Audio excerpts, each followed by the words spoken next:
Didik TV KPM. Okey, Alhamdulillah. Okey, baiklah murid-murid. Tadi Ustazah dah terangkan beberapa rukun iman ada 6 perkara. Sekarang Ustazah akan terangkan pula apakah kepentingan rukun iman. Baiklah, kepentingan rukun iman yang pertama adalah menyembah hanya Allah yang Maha Esa. Kita tak sembah pokok, tak sembah matahari dan sebagainya. Kita hanya sembah Allah saja. Sebab itu kita kena beriman. Yang pertama tadi beriman kepada Allah. Okey, yang kedua seterusnya kenapa? Sebab kita mentaati perintah Allah dan Rasul. Sebab tu kita kena beriman dengan rukun iman. Kita kena taat apa yang Allah suruh, apa yang Rasul suruh dan meninggalkan apa yang Allah larang dan Rasulullah larang. Okey? Dan yang ketiga, kitab Al-Quran sebagai panduan hidup. Okay? Kitab Al-Quran sebagai panduan hidup. Macam Syafiqah cakap tadi, macam Ustazah cakap tadi, Al-Quran ini adalah panduan hidup kita. Apa yang kita perlu buat kalau kita rasa tak tenang, kita baca Al-Quran. Okey? Okey. Dan seterusnya yang keempat, berakhlak mulia. Kenapa pentingnya kita beriman dengan rukun iman? Sebab apa? Untuk kita berakhlak mulia seperti Rasulullah. Akhlak Rasulullah itu cantik, Syafiqah. Cantik ya anak-anak murid di rumah, di studio. Okey, dan seterusnya yang kelima, berhati-hati dalam setiap tindakan. Apa yang kita nak buat, kita mesti kembali kepada Allah Ta'ala. Ingat, Allah lihat apa yang kita buat. Sebab itulah kita kena yakin dengan rukun iman. Sebab tu kita kena beriman dengan rukun iman. Bila kita beriman dengan Allah, bila kita beriman dengan Rasulullah, kita rasa takut nak buat. Nak mencuri ni, Allah nampak apa yang aku buat. Nak ambil ni, Allah nampak. Walaupun kita duduk dalam gua ke, menyorok bawah meja pun, nak bulan puasa ni, jangan makan atau minum dekat mana-mana lah. Mak tak ada buka peti siap. Mak tak ada tapi Allah nampak. Tindakan tu mestilah baik bulan puasa ni, bacalah Quran, kan? Okey, seterusnya yang keenam, redha dan syukur. Sebab apa? Bila kita beriman dan yakin dengan rukun iman yang keenam tadi, iaitu beriman dengan qada dan qadar, maka kita redha. Apa yang berlaku pada diri kita, redha. Kita akan rasa, exam aku gagal matematik. Aku dah buat dah ni. Dah exam, dah latih tubi, dah buat macam-macam. Tapi masih gagal. Mungkin ada Allah nak bagi yang terbaik dekat tempat lain. Tiba-tiba kita dapat apa? Bahasa Arab, bahasa Melayu, dapat 100. Padahal yang tu kita tak study pun. Kan? Maksudnya ada Allah nak bagi yang terbaik. Jadi kita kena redha dengan apa yang berlaku. Ataupun mak bagi duit RM5. Tiba-tiba hilang. Kita nak berjalan-jalan, alah, mana duit aku ni? Hilang. Tak tahu kat mana. Tak apalah, mungkin adalah tu yang terbaik untuk aku, redha. Tiba-tiba kawan cakap, aku ada bawa spaghetti lebih. Jomlah makan. Kan? Maksudnya Allah bagi yang terbaik lagi. Spaghetti, makan makanan lain lah. Kan? Jadi kita kena redha apa yang berlaku dekat diri kita. Jangan pula kita meraung, nangis. Sampai ke ada hak bunuh diri dan sebagainya. Itu artinya dia tidak redha dengan apa yang Allah bagi dekat dia. Okey, dan yang terakhir adalah dirahmati dan dikasihi Allah. Okey, bila kita beriman, bila kita yakin dengan Allah Taala, bila kita beriman dengan Allah Taala, kita percaya kepada qada dan qadar. Okey, kita beriman dengan malaikat, kita baca Quran, insya-Allah jalan hidup kita ni luas, tenang. Hidup kita dirahmati Allah. Bila hidup kita dirahmati Allah, kita akan rasa gembira, kita tak akan rasa serabut.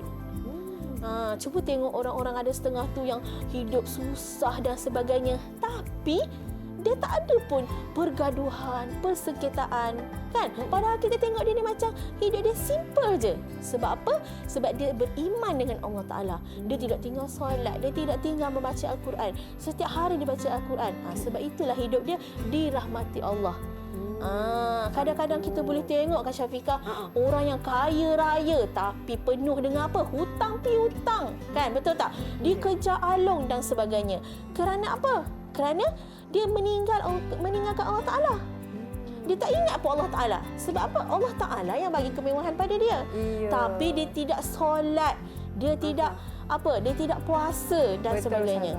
Itu dia kepentingan. Maksudnya kepentingan beriman kepada rukun iman ni, maksudnya kita betul-betul serahkan hidup kita kepada Allah Subhanahu Wa Taala, ikut apa yang Allah Dengan berusaha pun penting. Dengan usaha dan tawakal. Ya, Ustazah, betul. Kalau kita lihat Ustazah, kita dah tahu kepentingan ni. Kita nak uji minda murid-murid pula. Ya, kita nak tengok murid-murid kita ni ingat ke tak apa kepentingan beriman dengan Allah Taala. Jom Jadi kita tanya. Kita lihat dulu. Okey. Amira Bazilah. Aha. Okey, apakah kepentingan beriman dengan rukun iman? Boleh, Okey, Amira? Apa kepentingan beriman dengan rukun iman? Boleh on mic? Boleh on mikrofon? Okey, jom kita mungkin pergi Mus'ab ke Ustazah? Okey, Mus'ab. Apa beriman dengan apa kepentingan beriman dengan rukun iman, Mus'ab? Boleh Mus'ab bagi tahu Ustazah tak? Apa kepentingan beriman dengan rukun iman ni? Dirahmati dan dikasihi Allah. Dirahmati dan dikasihi Saya Allah. tulis, Betul Ustazah? tak? Boleh tulis. Betul, Betul, Betul, Syafika. Ustazah? Betul, Syafika. Okey, kita kita tulis. bagilah bintang dekat Mus'ab. Bolehlah Mus'ab jawab ni. Dirahmati dan dikasihi. Ya, dirahmati Okey. dan dikasihi Allah. Wah, Mus'ab dah dapat 3 bintang. Banyak tu Ustazah. Okey, seterusnya Okey. Muhammad, apa dia kepentingan seterusnya beriman dengan rukun iman ni? Menyembah hanya Allah yang Maha Esa. Menyembah hanya Allah yang Maha Esa. Betul. Muhammad dapat 2 bintang.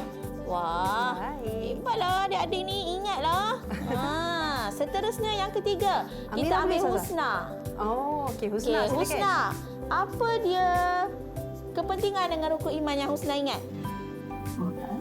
Taat perintah Allah dan Rasulullah. Dia taat perintah Allah dan Rasul. Pandailah. Okey, dah dapat 2 bintang. Sama dah dengan Dek Muhammad ni. Akhir sekali, Okey, Ustazah. akhir sekali. Amira, boleh? Okey, Amira boleh? Boleh, Amira? Amira boleh? Okey, kalau Amira tak boleh, Kak Syafiqah kita lah. Apa rasa-rasa yang keempat tu? Okey. Ustazah, Amira boleh? Boleh, Ustazah? boleh. Okey, Amira boleh lah. Okey, apa Amira yang keempat?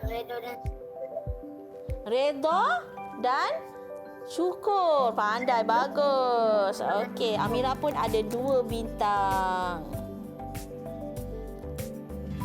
Itu dia Ustazah, kepentingan Itulah untuk beriman antara kepada kepentingan beriman dengan rukun iman. Jadi Ustazah, orang ni pun hebat-hebat Ustazah kan. Murid-murid kita pada hari ini jawab kepentingan beriman dengan rukun iman dengan betul semuanya. Betul. Jadi, Ustazah, untuk prestasi murid-murid kita macam mana Ustazah? Alhamdulillah, nampaknya anak-anak murid Ustazah dekat Google Meet dapat menumpukan perhatian dengan baik dan juga Ustazah bagi diorang 5 bintang. 5 bintang untuk semua. Tahniah murid-murid semuanya. Tepuk tangan. Tepuk tangan. Tahniah semuanya. Tepuk tangan untuk diri sendiri, okey?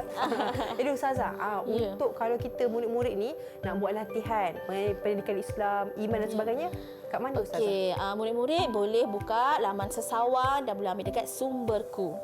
Oh, Sumberku. Ya, Jadi kat situ murid-murid semua ada. Jadi murid-murid ingat Sumberku. Kalau pergi link ni, insya-Allah kita boleh dapat macam-macam latihan untuk kita buat. Didik TV KPM